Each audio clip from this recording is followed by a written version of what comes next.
जय श्री कृष्णा दोस्तों, मेरे YouTube चैनल पे आप सभी का हार्दिक स्वागत अभिनंदन है। प्रिय भक्तगणों, आज की इस वीडियो में हम आपको बताएंगे बुढ़वा मंगल यानी बड़ा मंगल साल 2025 में कब है और किस तारीख को पड़ेंगे, इसका क्या महत्व है। आप सभी को संपूर्ण जानकारी इस वीडियो में मिलेगी, तो दोस्तों वीडियो को पूरा जरूर देखें। और बढ़वा मंगल को हमें कौन कौन से उपाय करने चाहिए, बढ़वा मंगलवार के दिन हमें नियम कैसे करने चाहिए, व्रत कैसे करने चाहिए, बढ़वा मंगलवार के किन किन उपायों को हमें करने चाहिए, तो दोस्तों ये सारी जानकारी आपको इस वीडियो में हम आपको देंगे। प्लीज दोस्तों, आप सबसे छोटा सा मेरा रिक्वेस्ट है कि आप सबको अगर यह वीडियो उपाय अच्छी लगे, पसंद आए, तो प्लीज अपना चैनल किरण वास्तु टिप्स 09 चैनल को आप सब्सक्राइब कर लें, वीडियो को लाइक करें, शेयर करें, कमेंट्स बॉक्स में जय श्री राम, जय हनुमान आप लोग जरूर लिखें। और दोस्तों पूरा वीडियो आप लोग जरूर ही देखिएगा, क्योंकि पूरा वीडियो देखने से ही कोई बात आपकी समझ में आएगी।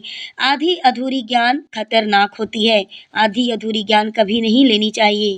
प्रिय हनुमान भक्तों, बालाजी के भक्तों, दोस्तों ज्येष्ठ के महीने में ही त्रेता युग में भगवान श्री राम की मुलाकात वीर बजरंगी हनुमान से हुई थी। इसलिए इस महीने के मंगलवार को बड़ा मंगल कहा जाता है। इस दिन को हनुमान जी की पूजा करने वालों के बड़े से बड़े संकट क्षण भर में टल जाते हैं और सुख शांति समृद्धि प्राप्त होती है।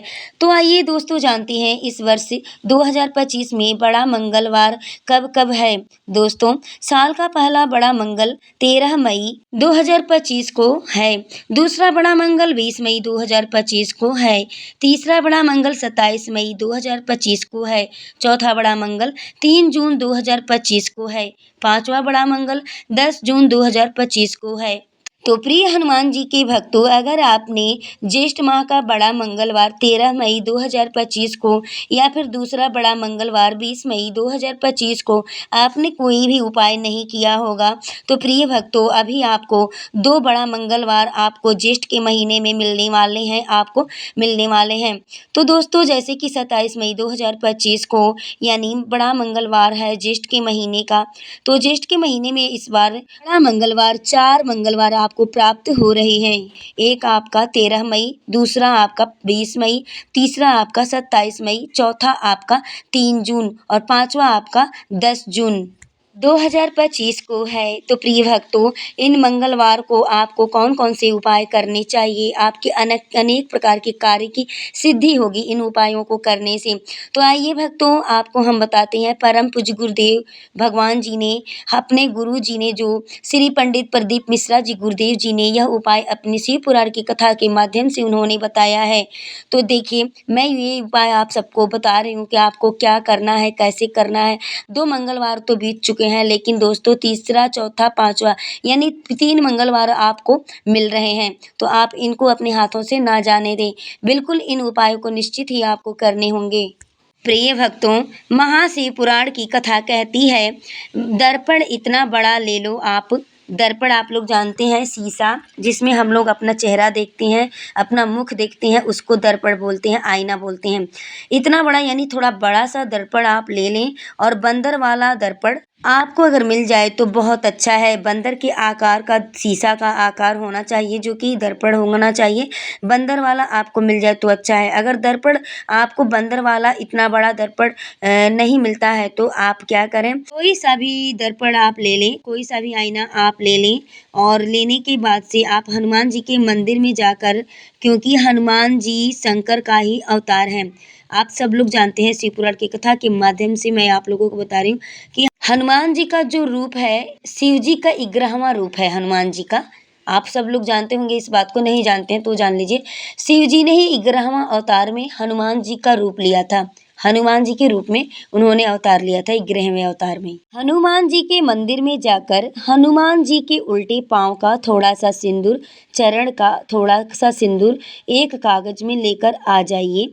और हनुमान जी के छोटे भाई, हनुमान जी 6 भाई हैं, उनमें जो है कि सबसे छोटे भाई जो हैं वो गतिमान जी हैं। हनुमान जी के सबसे छोटे भाई गतिमान हनुमान जी के छोटे भाई हैं। गतिमान का नाम लो, और गतिमान का नाम लेकर उस दर्पण पर सिंदूर से त्रिशूल बना दो। सिंदूर से त्रिशूल बनाकर उस दर्पण को घर के बाहर दर्पण का मुख बाहर की ओर ऐसे बाहर की ओर मुख कर दर्पण को घर के बाहर या दरवाजे पर बिल्डिंग पर ऊपर जाली पे आप कहीं भी फ्रंट पे उस दर्पण को लटका दें। यानी उस दर्पण को शीशे को आपको अपने मुख्य दरवाजे पर छत पर ऊपर कहीं भी फ्रंट पर आपको उसको टांग देना है। आपको वह दर्पण लगा देना है, ठीक है। और आपको 1 महीने के अंदर आपको मालूम पड़ जाएगा कि पिछले जो महीने आपके निकल चुके हैं, जो महीने आपने पिछला महीना गंवा दिया है, उस महीने का अंदाजा लगाना कि घर में लोग कितने बीमार पड़ते थे और घर में कितनी बीमारी से लोग पीड़ित रहते थे, और इस दर्पण को लगाने के बाद बीमारी कम हुई कि नहीं, आप इसका अंदाजा लगाना। देखिए, घर में बहुत बीमारी बढ़ रही होगी भयंकर, तो यह कार्य आप जरूर करिएगा। क्योंकि जेठ का महीना चल रहा है, 2 तो मंगलवार बीत चुके हैं। अगर आप लोगों तक यह वीडियो पहुंच जाती है तो अन्य लोगों तक भी इसको शेयर करिएगा, ताकि किसी अन्य का भी जो है कि आपके द्वारा भला हो सके। पंच भला तो आपन भला, किसी के अन्य की भलाई में ही अपनी भी भलाई छुपी हुई होती है, ठीक है। देखिए, पिछले महीने से आपको अंदाजा लगाना होगा कि इस महीने में हमने दर्पण टांगा है तो कितनी बीमारियां में हमारे जो है कि बीमारियों से जब हम जूझ रहे थे तो कितना हमको राहत मिला है, ठीक है। देखिए, बीमारी कम हुई कि नहीं हुई, इसका आपको अंदाजा लगाना है। देखिए, किसी भी कार्य को उपाय को अगर हम मन में विश्वास रख कर करेंगे तो भगवान शिव का अनुमोदन जो होता है, हम उनका अनुमोदन करते हैं, उनको याद करते हैं, तो भगवान शंकर पर विश्वास रख कर आप करेंगे तो बीमारी घेर नहीं सकेगी आपको। अकाल मृत्यु वो मरे जो काम करे चंडाल का, काल उसका क्या बिगाड़े जो भक्त हो महाकाल का। शंकर की आराधना करने वाला, शिव का स्मरण करने वाला, शिव का अनुमोदन करने वाला, शिव को निवेदन करने वाला, शिव अर्चना में डूबने वाला, शिव का अनुमोदन करने वाला कभी दुखी नहीं हो सकता। इतना विश्वास अपने मन में रखना होगा हमको। देखिए भक्तों, किसी भी चालीसा को पढ़ने का भी एक नियम होता है। अगर कोई लक्ष्य लेकर पढ़ रहे हो तो उसका एक नियम है, उसका नियम है, नियम से चालीसा का पाठ करना होता है। किसी लक्ष्य की प्राप्ति के लिए करना है, तुम पूरी जिंदगी पढ़ते रहोगे तो भगवान की प्राप्ति नहीं है। पर लक्ष्य लेकर अगर आपने पढ़ा है, जैसे कि जिस आसन से आप चालीसा का पाठ करते हैं और जिस भगवान की चालीसा पढ़ रहे होते हैं, उनकी मूर्ति या उनका फोटो आपके सामने होना चाहिए। एक घी का दिया, अगर हनुमान चालीसा पढ़ रहे हो तो आप एक घी का दिया लगाएं। अगर चालीसा का पाठ कर रहे हो हनुमान जी का और बहुत ज़्यादा संकट है, बहुत ज़्यादा परेशानी है, तो हनुमान चालीसा का पाठ करो। और तिल्ली के तेल का दिया, काले तिल के तेल का दिया हो, काली तिल के तेल हो, कोई सा भी तिल का तेल होना चाहिए, ठीक है। काले तिल का तेल का दिया हनुमान जी के सामने आसन बिछाकर, अगर बहुत तकलीफ में आप हैं, बहुत ज़्यादा परेशानी में आप हैं, तो 3 पाठ प्रतिदिन करें। आपको 3 पाठ प्रतिदिन करना है। अगर बहुत ज़्यादा तकलीफ में आप हैं, दिक्कत में हैं, परेशानी में हैं, तो आप हनुमान जी के सामने आसन लगा करके तिल के तेल का दिया जला करके और उसके बाद से आपको 3 हनुमान चालीसा का पाठ प्रतिदिन आपको करना है। एक आसन से जितने समय में मतलब आप पाठ करती हैं, उसी समय में एक टाइम आप निर्धारित कर लीजिएगा कि इतने बजे से इतने बजे तक हमको करना है। प्रतिदिन उसी समय पर आपको पाठ करना है।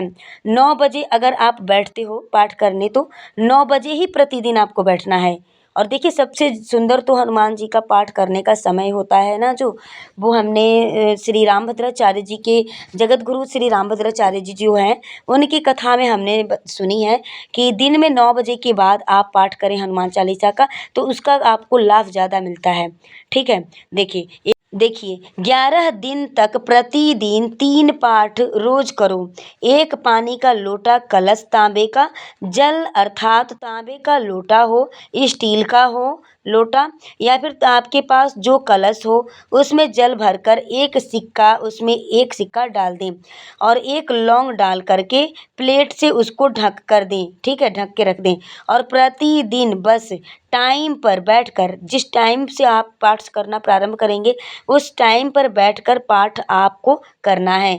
11 दिन पूर्ण होंगे जिस कामना से आपने पाठ करा है, बस वह सिक्का और वह लौंग कलश में से निकाल लें और जल का आचमन करें और जिस कामना के लिए करा है आपने पाठ, उस जल को आप उस प्रयोग में ले लें। अगर आप किसी व्यक्ति से बात करना चाहती हैं, वह बात आपकी मानता नहीं है, अगर पति पत्नी का कोई रिश्ता है और संबंध टूटने के कगार पे है, पति पत्नी की बात नहीं मानते हैं, पति पत्नी की नहीं मानते हैं, तो उस जल को पी करके या फिर किसी भी कार्य के लिए आप जाते हैं, किसी व्यक्ति से मिलने जाते हैं, उससे बात करना चाहते हैं, समझाना चाहते हैं, तो आप क्या करें कि उस जल को जब जब आप पी कर जाएंगे और जो वह सिक्का कलश का है और जो लौंग है कलश में का, उसको जब आप अपने साथ रख लेंगे और श्री हनुमान जी महाराज का नाम का स्मरण करके, और कोई व्यापार नहीं अगर चल रहा है आपका, कोई दिक्कत आ रही है, तो आप इस कार्य को जरूर करें।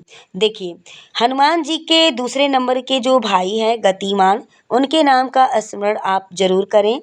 हनुमान जी के उल्टे पांव का सिंदूर लाकर गतिमान का नाम लेकर स्वास्तिक बना दिया जाए। व्यापार वाली जगह पर, जहाँ व्यापार आपकी चल नहीं रही है, तो उस जगह पर आपको करना क्या है कि हनुमान जी के मंदिर जा कर के उनके उल्टे पाँव के सिंदूर को लाना है। और दूसरे नंबर हनुमान जी के भाई जो है गतिमान, उनके नाम का स्मरण करके उस सिंदूर को ला करके, और आपको क्या करना है कि जहाँ व्यापार बिजनेस दुकान आपका है चलता नहीं है, वहाँ पर आपको उसी सिंदूर से स्वास्तिक बना देना है। अगर यह कार्य कर लिया जाए तो व्यापार वाली जगह पर तो आपका चार चांद लग जाएगा। इतना वह बिजनेस व्यापार आपका चलने लगेगा कि उतनी आपने कभी कल्पना भी नहीं की होगी। अब देखिए, हनुमान जी का एक स्मरण है पंचमुखी हनुमान का। एक भाव जो है कि पंचमुखी हनुमान जी का है। जैसे बहुत ज़्यादा तकलीफ अगर व्यक्ति को हो गई है, बहुत कष्टमय जीवन चल रहा है, हार गए हैं अपने ज़िंदगी से, अपने जीवन से, आपकी ज़िंदगी बहुत ज़्यादा तकलीफ में चल रही है, तो आप पंचमुखी हनुमान का एक शिव महापुराण और स्कंद पुराण का एक बड़ा सुंदर मंत्र है। उस मंत्र को आप बस एक बार बोल करके आपको यह उपाय करना है। मंत्र क्या है आप लोग ध्यान से सुन लीजिए और मेरे साथ आप लोग बोलिए, ओम नमो हनुमते रुद्र अवतारण सर्वशत्रु संहारणाय सर्वरोगे हराय सर्ववशीकरणाय रामदूताय स्वाहा। एक बार फिर से मंत्र को आप लोग ध्यान से सुन लीजिए। ओम नमो हनुमते रुद्र अवतारणाय सर्वशत्रु संहारणाय सर्वरोगे हराय सर्ववशीकरणाय रामदूताय स्वाहा। बस इस मंत्र को हाथ में काली तिल लेकर के, एक जौ लेकर और एक गुगुल लेकर, गुगुल अजटामंसी जिसको बोलते हैं, आप लोग पसारी की दुकान पे जाएंगे गुगुल बोलेंगे तो दे देगा वो, ठीक है, लेकर थोड़ा सा उसमें गाय का घी डालकर कंडे को यानी अग्नि को जलाकर इस मंत्र का 11 या 21 बार जाप कर अपनी कामना कर कर छोड़ दीजिए। ठीक है, अपनी कामना को कहते हुए आपको छोड़ देना है अग्नि में। कैसा भी रोग हो, बीमारी हो, कष्ट हो, दुख हो, तकलीफ हो, 21 दिन के अंदर वो आनंद आना प्रारंभ हो जाता है। उस रोग कष्ट से आपको मुक्ति मिल जाएगी 21 दिन के अंदर। इस मंत्र को स्कंद पुराण का, शिव महापुराण का ये मंत्र है। प्रिय बागेश्वर धाम के भक्तों, प्रिय हनुमान भक्तों, इस वीडियो का अगला शेष भाग पाने के लिए आप अपना चैनल किरण वास्तु टिप्स 09 चैनल को सब्सक्राइब कर लीजिए, फॉलो कर लीजिए, वीडियो को लाइक कर दीजिए, शेयर करिए, कमेंट्स बॉक्स में जय बालाजी महाराज, जय हनुमान जी, जय श्री राम आप लोग जरूर लिखिएगा। दोस्तों, इसकी अगली वीडियो हम आपके लिए बहुत जल्दी ही लेकर के आएंगे। आप इस वीडियो को ज़्यादा से ज़्यादा लोगों तक शेयर कीजिए और सपोर्ट कीजिए चैनल को। ऐसे ही आप सबको हम ज्ञानवर्धक वीडियो लेकर के आते रहेंगे। लेकिन ज्ञानवर्धक वीडियो प्राप्त करने के लिए बेल नोटिफिकेशन को आप ऑन कर लें, ताकि आने वाली हमारी हर प्रकार की ज्ञानवर्धक वीडियो, टोटके, उपाय आपको आसानी से मिल सके। वीडियो में लास्ट तक बने रहने के लिए आप सभी को मेरे तरफ से दिल से बहुत बहुत धन्यवाद।